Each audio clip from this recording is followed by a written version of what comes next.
Alrighty, folks, a lot to get to on today's show. But if you want even more from the Ben Shapiro Show on the Daily Wire, it's time to become a Daily Wire Plus member. Get member-exclusive shows, ad-free streaming, and early access to our new releases. Watch premium films and documentaries you're not going to find anywhere else. Connect with a community that shares your values, not one that cancels you for those values. Watch anywhere, anytime on desktop, mobile, and TV apps. Join the fight right now at dailywire.com/subscribe. Also, do you hear drums in the distance? You can own a piece of Daily Wire history. A beautiful mini Pocahontas statue at dailywire.com/shop. Yes, it's been years in the making. I'm surprised it took us this long. This 6.5-inch finely crafted resin statuette is a scale replica of the legendary monument that towers over the Daily Wire set. Word has it, she is 1/1024th authentic, but 100% hilarious. Perfect for your desk, bookshelf, or mantle of your teepee, longhouse, or other traditional dwelling. Limited quantities available at dailywire.com/shop. And yeah, we're making fun of Elizabeth Warren. They're not Native Americans. Alrighty, so let's talk about what just happened in Washington, D.C. yesterday. So President Trump, in a shock move, decided to fire Mike Waltz, is what it looked like originally. And a bunch of people were celebrating this. Mike Waltz is the National Security Advisor, or was the National Security Advisor. Obviously, Mike Waltz had been under severe fire since this Signal chat screw-up in which he accidentally included the Atlantic journalist Jeffrey Goldberg, who President Trump then gave an interview to. Again, not sure why that happened. In any case, it was a screw-up. There's no question it was a screw-up. The question was how long Waltz would last over at NSA. Well, yesterday it was announced that Waltz would no longer be at NSA, and cheers went up from the anti-Waltz, kind of anti-traditional Republican isolationist wing of the Republican Party. And then it was announced that Marco Rubio would become the temporary NSA, and Waltz himself would be moved over to the role of UN ambassador, a role that originally Elise Stefanik, the congresswoman from New York, had been nominated for. But when it became clear that the Republican majority in Congress was under threat, she was sort of removed from that nomination. So Waltz is moving from NSA over to the UN ambassador role. Rubio is now serving in 4 positions simultaneously. He's the Secretary of State, the National Security Advisor temporarily, the acting head of USAID, which of course is basically getting zeroed out, and the official archivist of the United States government. So he's like that kid in your 3rd grade class who is simultaneously the secretary of the student government, as well as the vice president and the treasurer. That basically appears to be what's happening with Rubio. Now, there's still a lot of questions about what happened here, because people are interpreting this as a proxy fight inside the Trump administration over the direction of foreign policy more generally. And that's absolutely credible. It is certainly plausible that there is, in fact, an ongoing conversation/fight inside the administration over the direction of foreign policy. We know that because we know those conversations are happening largely from that Signal chat that was originally leaked accidentally to The Atlantic, in which you had basically on one side, in favor of bombing the Houthis, the Secretary of Defense, Pete Hegseth, Mike Waltz, the National Security Advisor. It appeared Rubio was on that side. And then on the other side, you had Vice President J.D. Vance. Now, obviously, the Vice President and many people associated with his team, including presumably Special Envoy Steve Witkoff, who we'll get to in a moment, they have a very different view on American foreign policy. They're very much in favor of a sort of isolationist-laden foreign policy, not a Reagan-esque peace through strength. And this is an ongoing conversation inside the administration. This is no great secret by any stretch of the imagination. This move inside could betray more of that fight, but again, unclear which side of that fight Marco Rubio is on. Traditionally, a lot of people in the administration had perceived Rubio to be on the more traditional Republican peace through strength side of that fight. And now, presumably, because J.D. Vance is supporting Marco Rubio for taking over NSA, maybe that means that Rubio has sort of moved over to the Vance side of the argument. Again, a lot of this is sort of trying to read tea leaves as to the direction of the administration. And in the end, the only policymaker who really matters is, of course, the president of the United States. President Trump wrote on Truth Social, from his time in uniform on the battlefield in Congress and as my national security advisor, Mike Waltz has worked hard to put our nation's interests first. I know he will do the same in his new role. Now, there are a lot of reports out of places like Axios that essentially the White House was already turning on Waltz from very early on in the administration, that he didn't get along supposedly with the chief of staff, Susie Wiles, that his foreign policy priors, the things that he actually believed, were at odds with people like Vance or like Steve Witkoff. That is what Axios is reporting. Apparently, on a trip to Greenland in March, Vice President Vance counseled Waltz about, quote, working more collaboratively. And people inside the White House said that he didn't work well with Susie Wiles. And then apparently, Laura Loomer came in and, of course, started urging President Trump to fire some of the staffers that Waltz had appointed. Those would be the, quote unquote, neocons. Now, again, the term neocon has basically become a term of universal opprobrium applied to people who clearly are not neocons. Okay, a neocon, just technically speaking, these are people who were Democrats in the 1960s, and they called themselves liberals mugged by reality. They moved over to the right. Many of them during the Bush administration were very interventionist, not just with regard to Iraq, but also with regard to, say, Libya and Syria, which is a sort of better acid test as to whether somebody was a truly interventionist neocon. Because, again, Iraq was widely approved by large swaths of the Republican Party, including some people who now count themselves isolationists. It was really the post-Iraq conflicts like Libya and Syria where these divisions started to really emerge between people who are very interventionist in almost Wilsonian style and people who are not. So a good example of this would be Ted Cruz. Right? Ted Cruz was against the intervention in Libya and against an intervention in Syria as well. By the way, so was I. In any case, the attempt to label everybody a neocon is basically now just an all-purpose insult that you throw at anybody who doesn't agree with a more Pat Buchananite vision of American foreign policy. So in any case, a bunch of people who are under Waltz were targeted by Laura Loomer, and some of them got fired. That was a couple of weeks ago. In recent days, according to Axios, Susie Wiles began collecting names to replace Waltz, but kept the process and discussion strictly under wraps. Secretary of State Rubio will fill in on an interim basis. Interim. Now, apparently, one of the original people who was floated for the job of NSA was Steve Witkoff. Now, I don't think that Witkoff wants the job. And the reason Witkoff doesn't want the job is because the NSA is actually an entire apparatus that you have to run. Witkoff's role so far has been flying off to Russia to meet with Vladimir Putin, or flying off to Qatar, or flying off to Saudi Arabia, or whatever it is. He's sort of a freewheeling agent in the mix, operating directly for the president of the United States, and seems to have the president's ear on a lot of these negotiations. According to Axios, Waltz, Alex Wong, who is his assistant director of the NSA, and many of the National Security Council staffers who already departed were on the more hawkish wing within the administration, were perceived as quote-unquote neocons within the MAGA group. On Iran, both Vance and Witkoff favored diplomacy. Waltz was much more open to the idea of military strikes. For now, according to Axios, it seems the restraint wing has won that argument and is generally in the ascendancy within Trump's national security team. And one of the sort of open questions is whether the restraint wing is trying to say that the United States should not be involved in a strike on Iran, under what circumstances that would change, or whether they're trying to restrain Israel from a strike on Iran, which is a completely separate question. Because obviously Israel has a very strong interest in Iran not gaining a nuclear weapon, considering that Iran has specifically stated and has never stopped saying that once they gain a nuclear weapon, they're using it on the quote-unquote Zionist entity.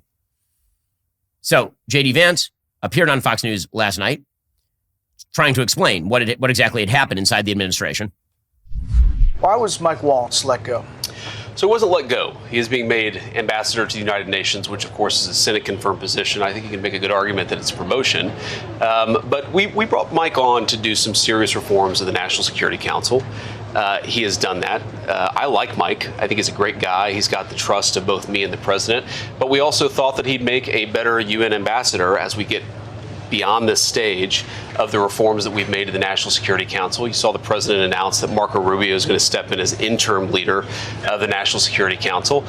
So I think the media wants to frame this as a firing. Donald Trump has fired a lot of people. He doesn't give them Senate-confirmed appointments afterwards.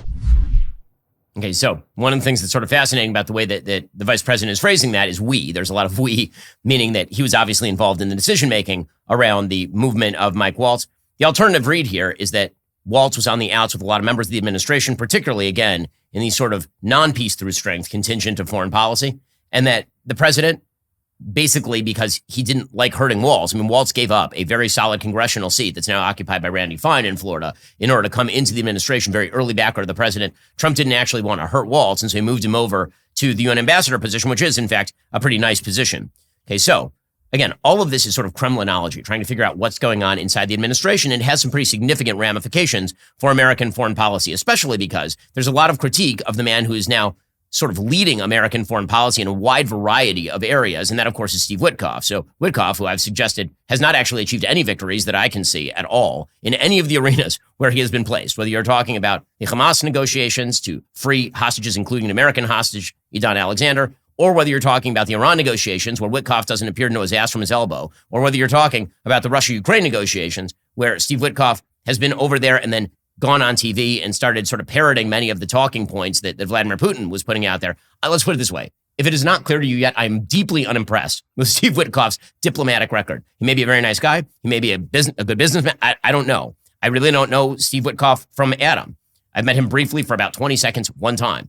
I will say that I am not impressed with the results of his negotiating legerdemain at this point in time. And there are a lot of open questions about Steve Witkoff and his competence. The New York Post ran a piece yesterday suggesting that administration insiders are distressed by his approach to negotiating with both Russia and Iran. According to the New York Post report, Witkoff, who has become President Trump's de facto personal ambassador to Russian President Vladimir Putin, in addition to taking on the Middle East portfolio, takes part in high-level meetings alone. He is even relying on Kremlin translators.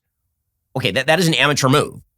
Having somebody who works for Vladimir Putin do your translation for you is not exactly an amazing move if you're negotiating a deal.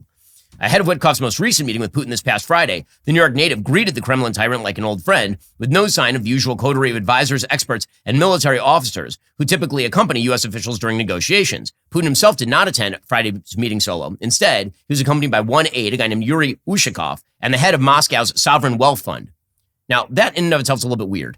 I'm not sure why the head of Moscow's Sovereign Wealth Fund was attending a meeting with Steve Witkoff about an end to the Ukraine-Russia war. What does the Sovereign Wealth Fund of Russia have to do with any of that? Raises some sort of rather interesting questions.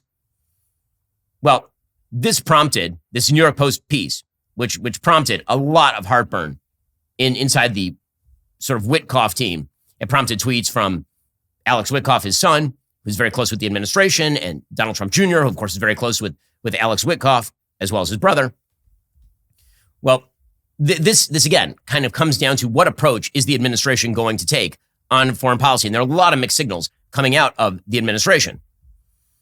On the one hand, you have Witkoff, who is going around and attempting to cut deals that, again, do not reflect sort of the traditional Trump 1.0 peace through strength approach to places like Russia or Iran. And then at the same time, you have President Trump pushing quite hard on a number of sort of pressure points for Russia and for Iran. So, for example, President Trump, literally yesterday, was pushing more sanctions on Iran, even as he was saying a little bit earlier this week that he was going to cut a deal with Iran. Very unclear whether this is putting on more sanctions to take them off, whether these sanctions are largely targeted not at Iran, but at China, particularly because China is the biggest buyer of Iranian oil at this point. And here's President Trump just yesterday. Iran had no money when I was president. They were out of money. They were bust. They had no money. They weren't giving it to Hamas. They weren't giving it to Hezbollah. They weren't giving it to anybody because they didn't have any money. They were just about bust. And in fact, I put sanctions on last night. Any oil that anybody takes from Iran is not allowed to do business in the United States of America. We'll get to more on this in just a moment. First, we're here in Israel for Independence Day. We talked with Mike Huckabee yesterday. Well, Independence Day fell on May 1st. For the people of Israel, however, the concept of freedom has become intertwined with their ongoing challenge. Massive fires breaking out all over the state, for example, set by terrorists. Many people are facing difficult circumstances as they navigate their daily lives amid uncertainty. During these challenging times, it can be hard to find moments of joy and celebration. The International Fellowship of Christians and Jews works to provide essential support for vulnerable populations, ensuring the elderly, the sick, wounded soldiers, and families in need that they receive the care they deserve. Your generous gift to the fellowship today will help provide vital aid, including medicine, nutritious meals, safety measures, and comfort to those who need it most. Show your support for Israel by making a meaningful contribution. Your gift can make a real difference in someone's life. Make your gift online today at benforthefellowship.org. That's benforthefellowship.org. There's a lot going on here in Israel, a lot of people suffering. You can help out at benforthefellowship.org. Again, that's benforthefellowship.org. God bless and thank you. Also, tax day may have passed, but for millions of Americans, the real trouble is just starting. If you missed that April 15th deadline or you still owe back taxes, the IRS is ramping up enforcement. Every day you wait only makes things worse. With over 5,000 new tax liens filed daily and tools like property seizures, bank levies, wage garnishments, the IRS is applying pressure at levels we have not seen in years. Increased administrative scrutiny means collections are moving fast. The good news, there's still time for Tax Network USA to help. Self-employed, business owner, even if your books are a mess, they've got it covered. Tax Network USA specializes in cleaning up financial chaos and getting you back on track fast. Even after the deadline, it's not too late to regain control. Your consultation is completely free. Acting right now could stop penalties, threatening letters, and surprise levies before they escalate. Call 1-800-958-1000 or visit tnusa.com/Shapiro. You might have missed April 15th. You have not yet run out of options. Let Tax Network USA help before the IRS makes the very next move. Call 1-800-958-1000 or visit tnusa.com/Shapiro. That's tnusa.com/Shapiro to get started. Okay. Meanwhile, there were negotiations that were scheduled between the United States and Iran for Saturday. Apparently, that has now been rescheduled for logistical reasons. Apparently, there was never a hard date on the schedule, according to the United States. The Iranians say this is being done for logistical reasons. Oman is claiming that it was logistical in nature. Iran is saying that what they really, really want is a deal that will allow for peaceful nuclear development, which of course is a lie. Iran does not need nuclear development at all. It's one of the most oil and natural gas rich countries on planet Earth. The idea that Iran, which is an underdeveloped economy, they're not using that energy for AI. Let's put it this way. Iran is not desperately creating nuclear facilities because they are so in hoc with the green revolution. Like, that's not what's happening here. The Iranian Foreign Ministry spokesperson, Ismail Baghai, issued a statement describing the talks as postponed at the request of Oman's foreign minister. He said Iran remained committed to reaching a fair and lasting agreement. A U.S. source said that America had never confirmed its participation in a fourth round of talks, but the source said the U.S. expects the talks to take place in the near future. So, again, there's a lot of sort of mixed signals coming out of the administration with regard to what an Iran deal would look like. The Washington Post, by the way, is cheering the idea of a JCPOA 2.0, an Obama deal 2.0.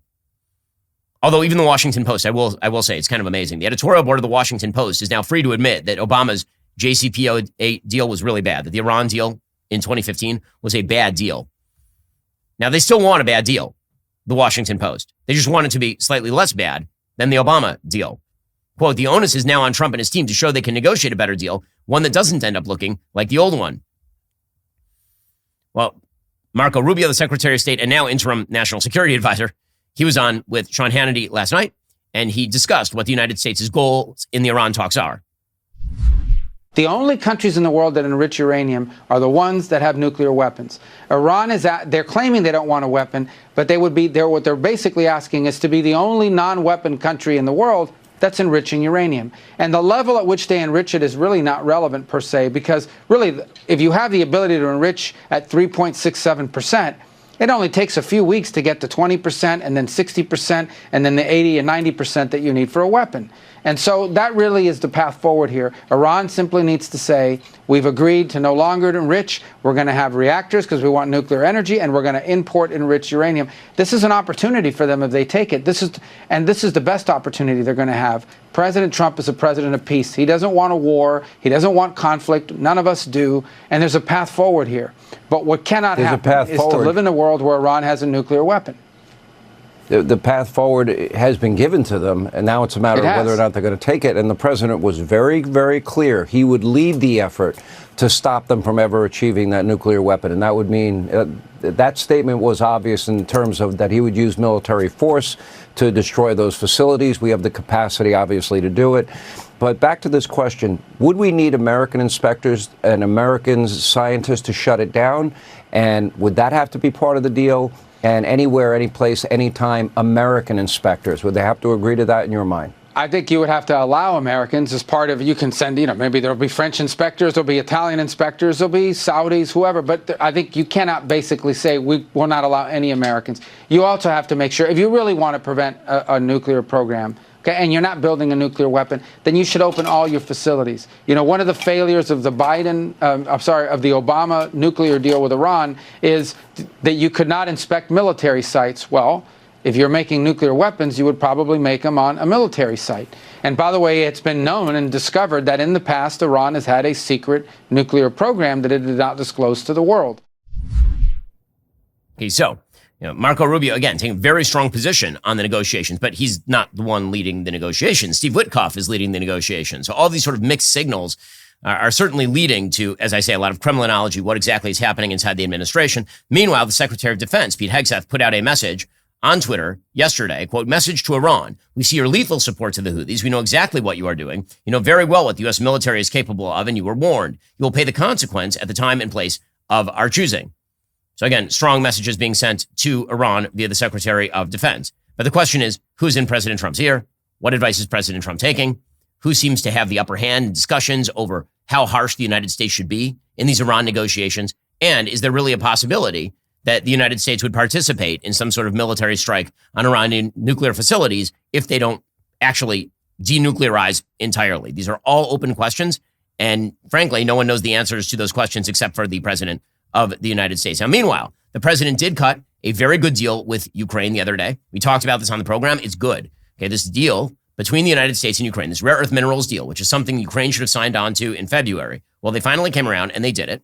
Basically, the rare earth minerals deal, inked on Wednesday, according to the New York Post, after months of negotiations, created a shared investment fund to which both nations will contribute, including through oil, gas, and mineral rights licenses sold in Ukraine. The profits are going to be split 50-50. So the United States is not taking money and just throwing it into this fund. Basically, we are going to earn credit toward our total contribution equal to the cost of military equipment, technology, or training that we send across the Atlantic. So basically, the deal is that additional military aid we provide to Ukraine is going to be counted against whatever we would have had to pay into this fund. So we're trading military aid in some ways for the rare earth minerals development from Ukraine, which, again, we need rare earth minerals because we're not going to get them from China anymore, presumably. Ukraine requires military aid in order to stand up against the Russian onslaught. It is a good thing, full stop. It is a good thing that President Trump is committing to a free and independent Ukraine. That is an important thing. So the agreement does not preclude the United States from dispatching remaining military aid approved by Congress under former President Biden. It doesn't require the U.S. to sell any military aid to Kyiv either. It's not clear how much is supposed to go into the fund, but the bottom line is that instead of this just being pure military aid, we are now getting something in return. And for the Ukrainians see this as a way of ensuring continued American support. One source familiar with Kyiv's strategy originally suggested that they thought that maybe they could leverage the president into a better deal for Ukraine. That did not happen. However, the representative of the Ukrainians has said that this is a good deal for both sides. The Kremlin recognizes the significance. The deal was blasted by Russian Security Council Deputy Chairman Dmitry Medvedev, who, again, everybody in the Russian government is a cutout for Putin. Praised the U.S. leader for making a deal with a nation that will, quote, soon disappear. Quote, Trump has finally pressured the Kyiv regime to pay for U.S. aid with mineral resources. Now the country that is about to disappear will have to use its national wealth to pay for military supplies. So again, that does not sound like a Russia that is ready to come to the table.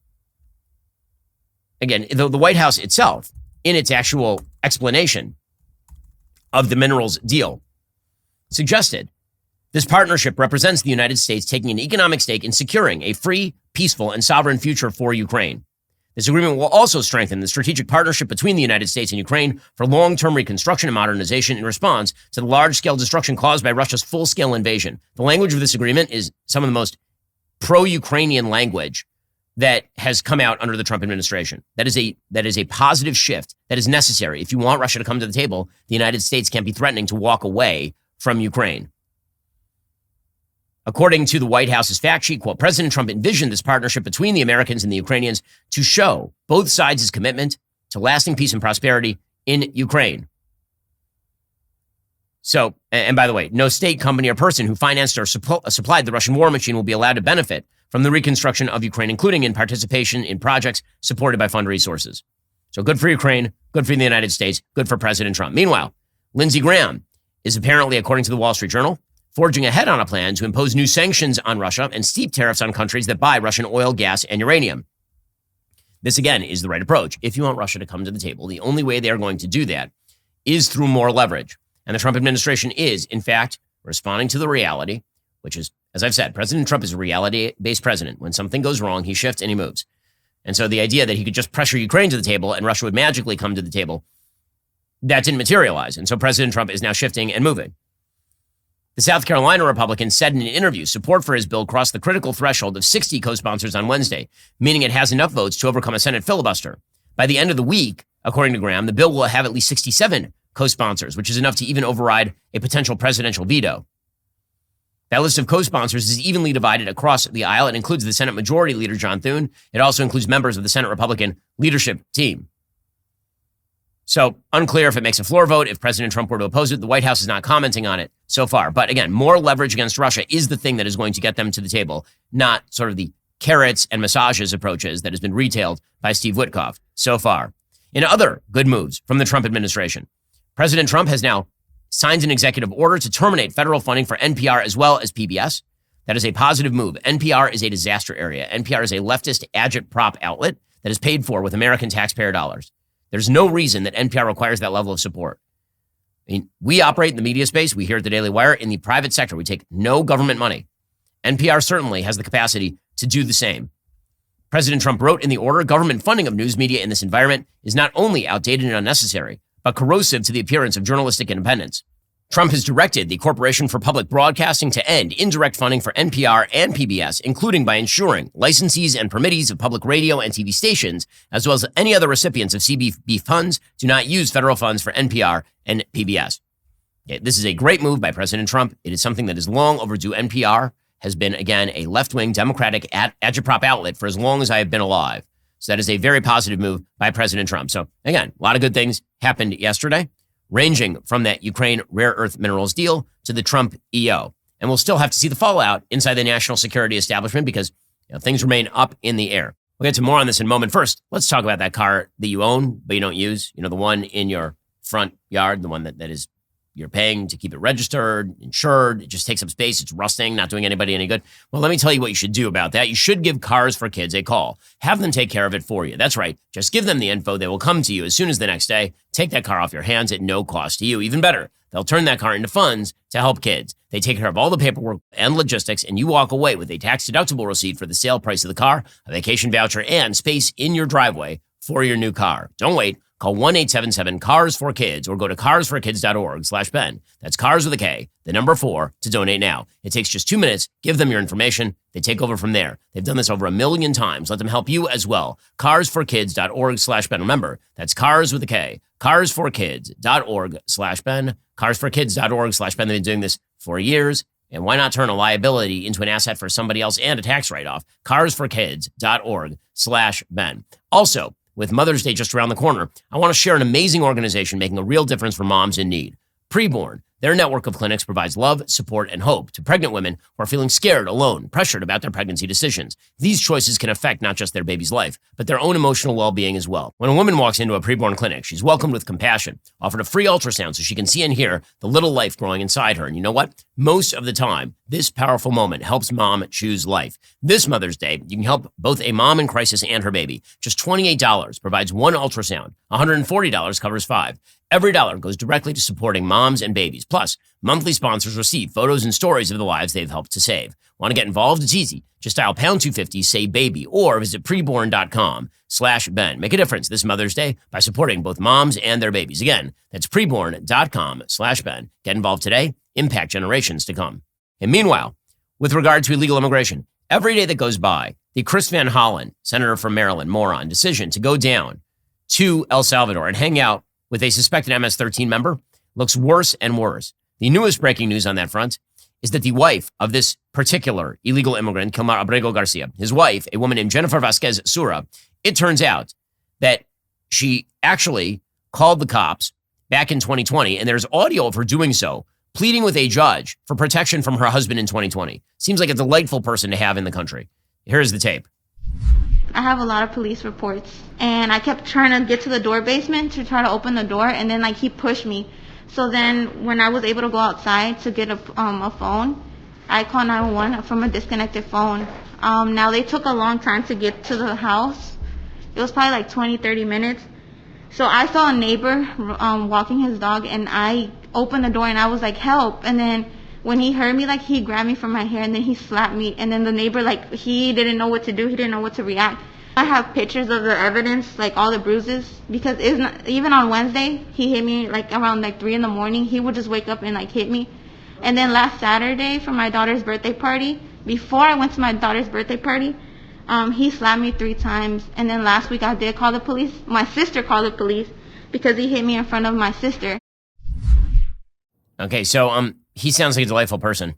So I'm glad that Democrats have decided to resonate to him. That apparently includes Democratic Representative Jamie Raskin, who was one of the impeachment leaders, you will recall, who says that actually Joe Biden was great at removing people who shouldn't be here, which is weird because this guy was still here. But in any case, he also adds that Abrego Garcia's knuckles did not show that he was Tren de Aragua, that he was MS-13. I don't understand the necessity for this from Democrats. If you want this guy, this person who seems really like a terrible person, to have due process, that is an argument that I think people across the aisle should agree with. Due process is, in fact, a necessary prerequisite of our functioning of law. if you want to make the case that he's actually like a decent fellow and that everybody's misinterpreting it, this is where Democrats can't help themselves. And why do you always have to say the stupidest version of the argument? Why? Here's Jamie Raskin. We know how to remove people from the country who should not be here. President Biden's administration did that. We know how to do it legally, consistent with the Bill of Rights and the Constitution. He was sent to the dictator of El Salvador because he has a tattoo on his right arm, which was mistakenly associated with Tren de Aragua. In fact, the tattoo is of a soccer ball topped with a crown, which signifies his favorite soccer club, Real Madrid. Had there been any kind of due process fair hearing, he would have been able quickly to explain the government's error. And there being no other evidence against him, he would have been released. So I'm confused. Why do you always have to defend the bad guys? You don't have to do that. Just say that you want due process. Well, meanwhile, another federal judge is like individual federal judges across the country signing into chat. Another federal judge, a U.S. district judge named Fernando Rodriguez Jr. in the Southern District of Texas, is ruling against President Trump's use of the Alien Enemies Act to detain and deport alleged members of a foreign gang. He says, quote, the historical record renders clear that the president's invocation of the AEA through the proclamation exceeds the scope of the statute and is contrary to the plain ordinary meaning of the statute's terms. This judge, by the way, was in fact nominated by President Trump during his first term. So the question here as to whether the Alien Enemies Act could in fact be invoked in order to deport Venezuelan illegal immigrants, because the act gives the president broad powers over citizens of an enemy nation that the United States has declared war against. The question is whether this is a quote-unquote invasion in a real legal sense, whether Venezuela is an enemy country that is actively facilitating the entry of these people into the United States. The judge says that's really not facts in evidence, and so you can't use that authority. Now, is there other authority for deporting illegal immigrants? Sure. I mean, it's just called federal law. But this gives him more plenary power to sort of do so with presumably fewer layers required in order for a deportation to happen. So, we'll have to see how that plays out at the Supreme Court level. Again, you can hold all of these thoughts in your head at the same time, that due process according to legal standards ought to be applied, and also that the people that Trump is trying to deport are pretty much all people who should not be in the United States. And meanwhile, the president of the United States continues to push back against the DEI regime put in place by Joe Biden and Team. Caroline Leavitt at the White House yesterday attacked DEI full scale. It was great. Here she was.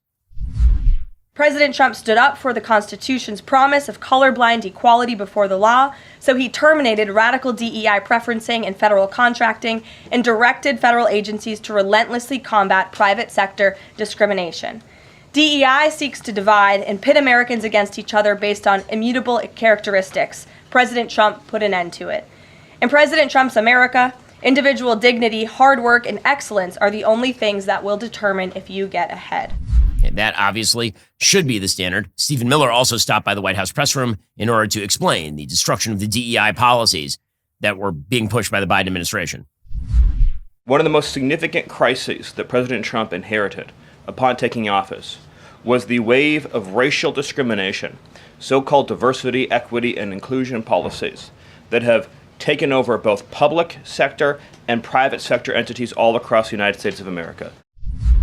Yeah, well, again, he is right about that as well. Now, with all this important work happening, the biggest thing, I keep saying it over and over, the biggest thing is that if you want President Trump to continue to unleash successes, you need Republicans not to make stupid mistakes. We'll get to the trade war in a moment and what the latest is there. But the latest stupid mistake that is possibly on the table here is the possibility of Marjorie Taylor Greene running for Georgia Senate. Let us be clear. If she wins the primary, she will lose the general to Jon Ossoff. That is a deeply winnable seat in Georgia. The polls right now show that if Ossoff were to run against Marjorie Taylor Greene, he would win outright, a sheer majority of the vote. He would beat her by 15 points, 54-39. There is no reason for that whatsoever. Zero. Marjorie Taylor Greene is fine where she is. If she's going to be in her district, she's popular in her district, that's fine. The idea she's going to win a statewide race in Georgia over Jon Ossoff, and that Republicans are going to blow another winnable Senate seat because they've decided to nominate a sort of passionate defender, the most passionate defender of Trump. How about this? How about we get a Georgia senator who is in line with President Trump's agenda and actually can sit in the Senate? So right now there's been a lot of talk about the possibility of Brian Kemp running for Senate in Georgia. If he were to run for Senate, he would defeat Jon Ossoff, according to that very same poll. It turns out that candidate quality makes an awfully big difference. And cutting off your nose to spite your face for Republican primary voters is a terrible strategy. There's a reason why Georgia, which went for President Trump pretty easily in the last election cycle, has 2 Democratic senators. And the reason is, number one, because President Trump decided back in 2021 that he was going to intervene in the senatorial election for no apparent reason. And then number two, Republicans nominated some pretty bad candidates in places like Arizona and in Georgia. How about nominate better candidates and take the Senate seats? That seems to be a much more necessary precondition to the success of President Trump. Meanwhile, in other news that's sort of fascinating, apparently Alberta, which is a province of Canada, is now deciding whether or not they want to remain part of Canada. So how exactly does the process work in Canada? I asked our friends and sponsors over at Perplexity what exactly happens under the Canadian Constitution. According to Perplexity, the Canadian Constitution does not grant provinces a unilateral right to secede. The Supreme Court of Canada, in a landmark 1998 Quebec secession reference, clarified secession would require a constitutional amendment, which in turn necessitates negotiations involving the federal government and all the provinces. So basically, you have to have a referendum on whether a province wishes to secede with a clear majority, not clear exactly how much a clear majority is.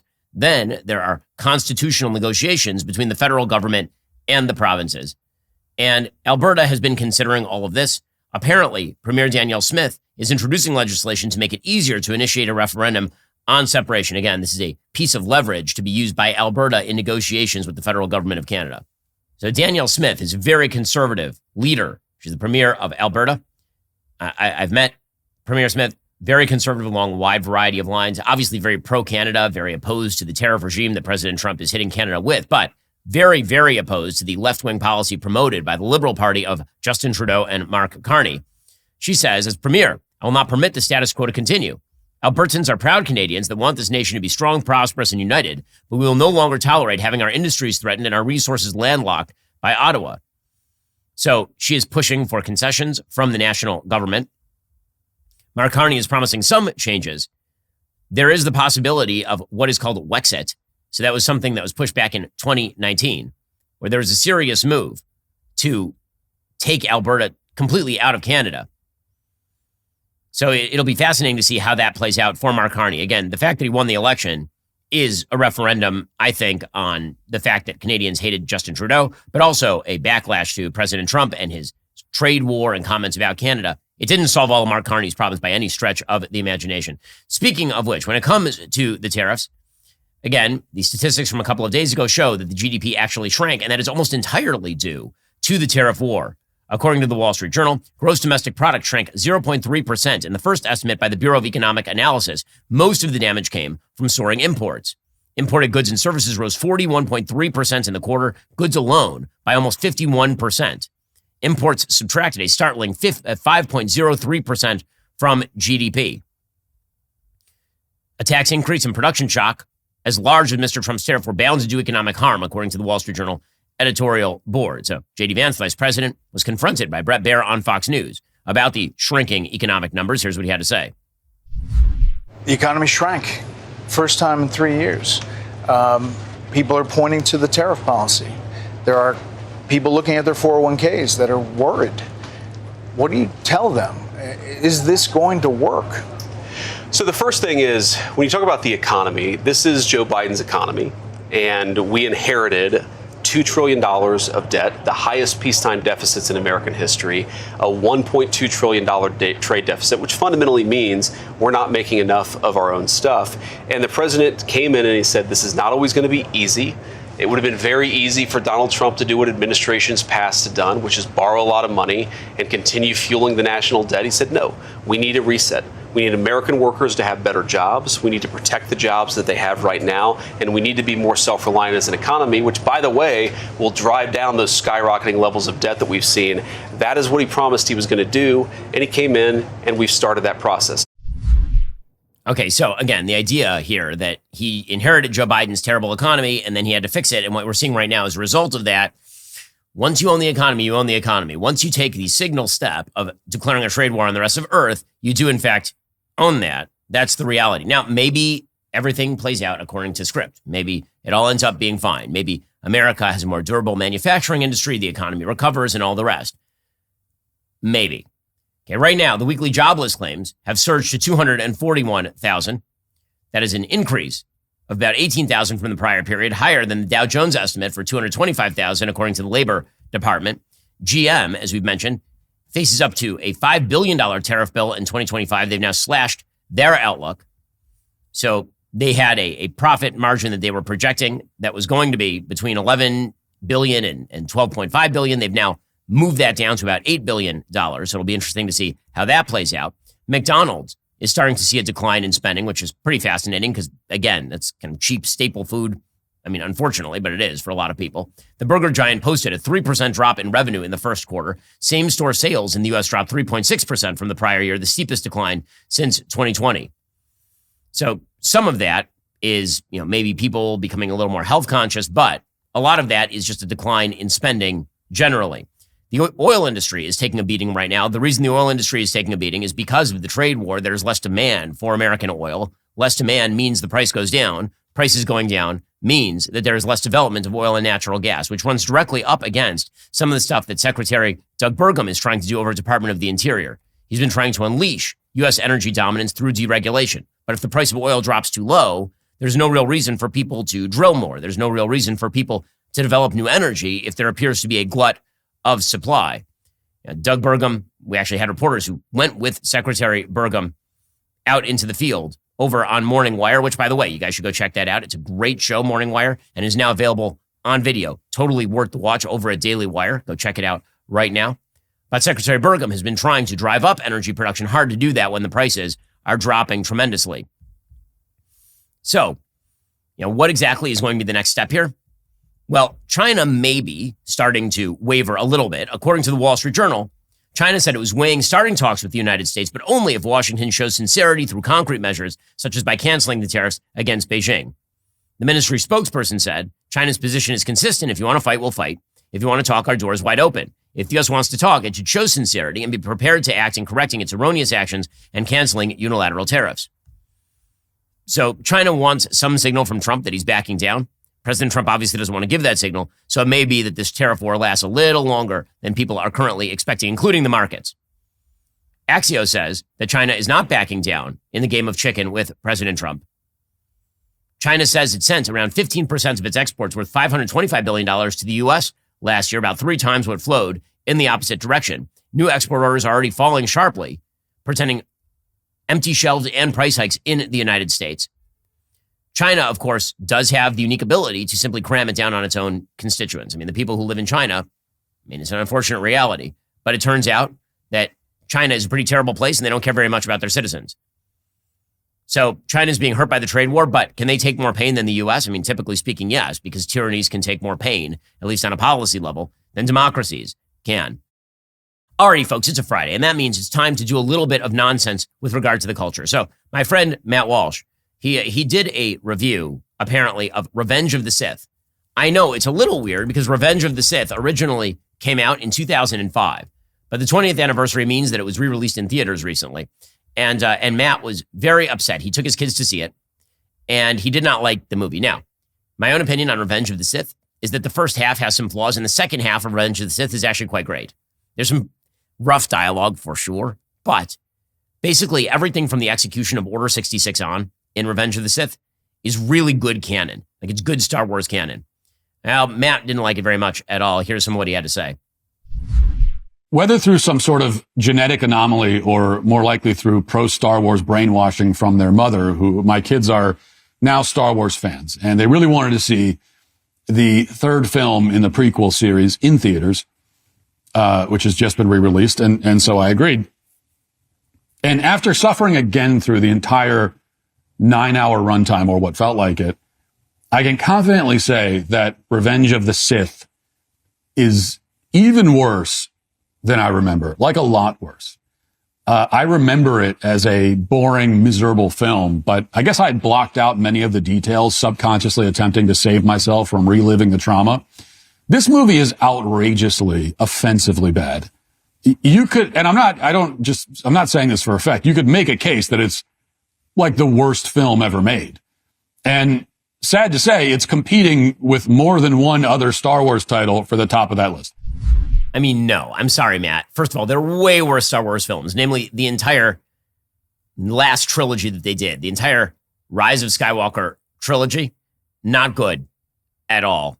Like serious problems. We reviewed all of them. The first two movies and the prequels, way worse than Revenge of the Sith. Now, again, I think that some of Matt's criticisms here I'm going to agree with. At the same time, the sort of overall idea this is the worst movie ever made or one of the worst movies ever made, he needs to see more movies. I've seen a lot of truly awful films. Truly, truly awful films. I mean, has he ever seen The Shape of Water? Ooh, complete stinker. Anyway, here is Matt going off on the dialogue. And again, I'm going to agree with some of these critiques, I will admit. First of all, as many people have pointed out over the years, but I must reiterate, the dialogue is atrocious. George Lucas, it would seem, has never heard humans speak. He writes dialogue like I imagine an alien would write dialogue if the only thing he knew about the human race he learned by watching daytime soap operas. There is not one moment where the script reaches even like a C grade. It is the worst dialogue I've ever heard in a mainstream Hollywood film. It is shockingly bad. Last summer, my kids used one of our phones to make a movie, as they called it, where they pretended to be pirates or something. And the dialogue in their 3-minute pirate movie was better than anything George Lucas came up with. So just to give one infamous example, in a scene early in the film, Anakin, played with the charisma of a metal folding chair by Hayden Christensen, goes up to Padme, played by Natalie Portman, and says, "You're so beautiful." And then Padme responds, "That's because I'm so in love." To which Anakin says, "No, it's because I'm so in love with you." That is actual dialogue in this movie. It commits every sin of bad script writing. It is clunky. It's on the nose. It doesn't sound natural at all. Humans do not speak this way. Even humans in galaxies far, far away, unless they're living on planet Cheeseball in the lame dork galaxy. This is not how humans or any other species of sentient life forms speak or would speak. Okay, I can't disagree with that part. That part I agree with Matt. I'm sorry. And actually, that's not even the worst dialogue in the film. The single worst piece of dialogue in the film, there are multiple nominees. There's the part where Anakin and Obi-Wan are arguing, and he's talking about how only a Sith deals in absolutes, which is in fact an absolute.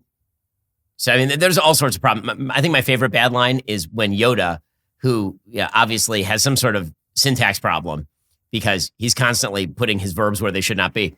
There's one point where Yoda is trying to convince Obi-Wan not to look at the security tapes of Anakin murdering a bunch of children. And he says, "If into the security recordings you go, only pain will you find." It's like, oh no, that is not good diet. So again, I'm not going to disagree with every aspect of Matt's review here. He also ripped into the acting. And to make matters worse, the acting is uniformly bad, in some cases grotesquely bad. Now, granted, the actors were given the impossible task of delivering George Lucas dialogue, which is the modern film industry equivalent of like pulling the sword from the stone. There may be some actor out there in the world who can make this crap sound good, but he's never stepped forward. His existence is only a legend. Maybe Daniel Day-Lewis could do it. I'm not sure, but I do know that Hayden Christensen can't. Neither can Natalie Portman, Ewan McGregor, Samuel L. Jackson, who are all terrible in this film. Even R2-D2's performance fell flat and uninspired. Reportedly, I read this, that George Lucas wanted to cast Tupac in the role that ultimately went to Samuel L. Jackson, which makes Tupac's death perhaps a blessing in disguise. At least he was saved from the embarrassment of being in this movie. Okay, so the acting is not uniformly bad. Natalie Portman is quite terrible in the whole series. And Hayden Christensen, who actually turns out to be a pretty good actor in some other stuff. Like if you ever watch Hayden Christensen in the movie called Shattered Glass, he's actually pretty great. There's no question that George Lucas has some problems with actors. He doesn't get the greatest performance. But the general plot line of what leads to the takeover of the galaxy by the Empire is definitely, it's interesting. Now, he rips on the choreography of some of the fight scenes. And here, I'm sorry. Like, no, he's just wrong on this. This movie doesn't have good action scenes. The action scenes are long and busy and lots of things happen in them, but they are not good. I mean, the fight choreography is terrible. It's clumsy and nonsensical and uninspired. Many of the Jedis who are supposed to be like intergalactic ninjas, like the Karate Kids of the cosmos or whatever, have shockingly bad reflexes. I mean, Revenge of the Sith features some of the slowest fight scenes I've ever seen. There's a scene where Emperor Ovaltine, or whatever his name is who I guess is not an emperor yet in this, but he fights off a group of Jedis who came to apprehend him. And the actor who played Ovaltine was in his mid-60s, and he moves like it. And yet, despite swinging the lightsaber with all the speed and vigor of a retiree playing softball, he still easily dispatches like multiple Jedi warriors who are supposed to be, the greatest warriors in the universe. And in just with a casual, flick of the lightsaber, they're dead. That's it. And the fight scenes are also funny because they use stunt doubles or CGI to have the Jedis do flips and random like midair 360 corkscrews like Simone Biles for no obvious strategic reason. But for the rest of the time, they have the actual actors, I guess, doing the moves. So we're treated to the spectacle of fighters who can jump and flip like Olympic gymnasts. But when they're not jumping, they move like these clumsy old dudes. Oh, come on. I mean, seriously, come on. That's not, there's never been stunt doubles ever in the history of movies. Matt, really? Like the last fight scene between Obi-Wan and Anakin is a good fight scene. Some of the stuff involving Count Dooku is pretty good. And this is not the movie that has the worst fight scenes. And by the way, the movie that actually has maybe the best Star Wars duel is the original Phantom Menace. The original Phantom Menace, it turns out that the Darth Maul is actually the best of the various fighters. Okay, finally, we have Matt on the storyline here. Again, he's not totally off base here, guys, but it's the entire gestalt of the movie. Like, am I saying Revenge of the Sith is like the best movie? I'm not saying it's the best movie ever made, but this, I could do what Matt is doing with virtually any movie. Not virtually. With many movies that are considered classics, you could definitely rip them apart along many of the same lines. Here's Matt. Could we possibly say that although the acting is bad, the dialogue's bad, the action's bad, at least the story was good? Well, no, we can't, because unfortunately, this ship hit multiple massive narrative icebergs, so that by the end of the thing, the thing was so riddled with holes that it could just barely stay afloat. So let me give you just two examples, both from the end of the movie. In the climactic battle sequence between Anakin and Obi-Wan Kenobi, which takes place on a lava planet for some reason. I don't remember why they went to a lava planet. Maybe there was a good reason. Okay. Why would anyone go to a lava planet?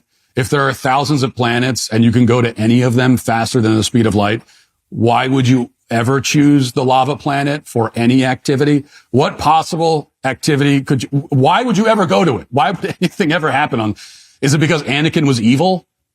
So when you turn evil, you suddenly develop an affinity for lava. Yeah, that is it. That's George Lucas's writing for you. Well, he's evil, so he must like lava. Anyway, so they were on the lava planet fighting, and they were leaping from one piece of floating debris to the next, because that's how it works, right? Never mind the fact that if you jumped onto a piece of metal that was floating in lava, you would quickly burn to death. But that's not the point. The point is that this scene ends with Obi-Wan Kenobi jumping off of one of the lava rafts and onto a gently sloping hill. And then he turns back to Anakin, who's still floating on the lava, and says, "It's over. I have the higher ground." The fact that Obi-Wan Kenobi is slightly elevated over Anakin is supposed to somehow mean that he automatically wins the fight. Except that Anakin just 5 seconds earlier had leapt like 30 feet in the air with effortless ease. So even if the higher ground is decisive, he could easily just jump higher than Obi-Wan Kenobi was standing. I mean, that last point about the higher ground is true. As far as why they're on Mustafar, the answer is the Separatist leaders were in Mustafar, and they were in this crappy planet as a hiding place. That's the actual reason why they end up on Mustafar. And also, yeah, because Anakin turns evil and lava's cool. I mean, is it okay just for lava to be cool? Can that be okay once in a while? And Matt is so cynical about things that he turns me into the optimist. Pretty impressive stuff. Alrighty, guys. Coming up, Ilhan Omar has a bit of a tete-a-tete with a reporter. Remember, in order to watch, you have to be a member. If you're not a member, become a member. Use code Shapiro at checkout for 2 months free on all annual plans. Click that link in the description and join us.